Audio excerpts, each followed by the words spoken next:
Here in Camden, South Carolina at the Springdale Training Center in the barn of Kip Belzer Kirkwood Stables on what turns out to be a little bit of a rainy morning.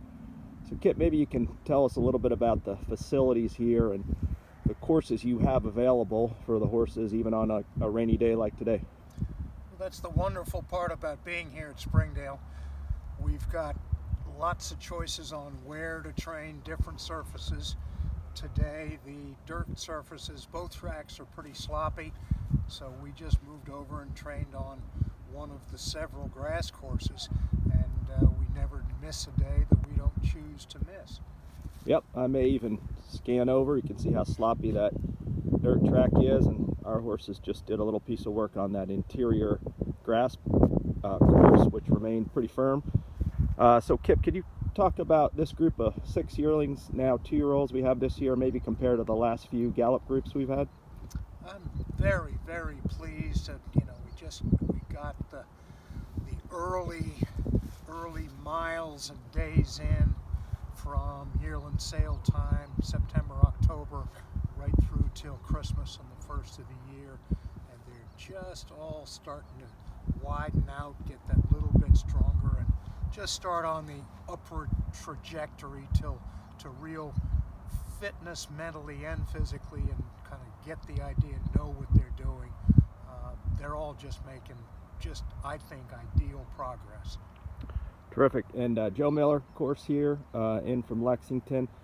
Joe, horse by horse, it's early in the cycle, but how do you evaluate things so far? Yeah, I mean, top to bottom, it's a good group. Really happy with them all. This is the first time I've seen the group since we bought them at the yearling sale, so really get to see how they've all changed.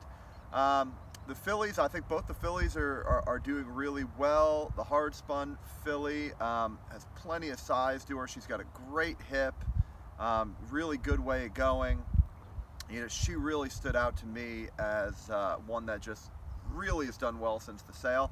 Bernardini filly, if she looks great. She's really athletic. The guys at the barn love her.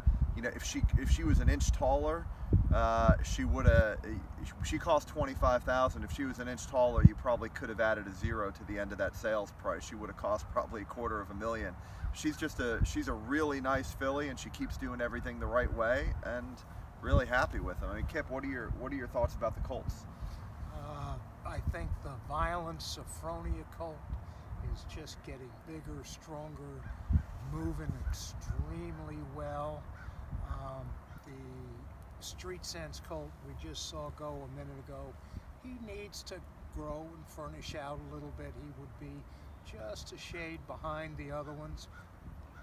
More Than Ready colt, even though he and the Gunrunner came out of the later sale, the October sale, they're both making great progress, learning their lessons. The More Than Ready is just a very elegant, smooth mover, and the Gunrunner is very big, aggressive, manly kind of horse. I'm pleased with them across the board. That's terrific. So we'll end it, Kip. This is your training tree, you've told us, and there's a lot of history around here, and obviously you've been a huge part of that. So this has really been a good trip. Hopefully we'll keep everybody going in the right direction. Well, and I hope everybody will avail themselves of the chance to come and visit and enjoy the process. Even on a day like today, it's fun being out here, but in better weather, this is just a great spot to come and visit and watch your horses get started on the path. Exactly. We've got about 80 days to the sale from this point, and so there's still plenty of time to make it down here if you could fit it into your schedule. And Mike and I will be back, so if you can, try to make it down to Camden. Indeed. Thanks, gentlemen.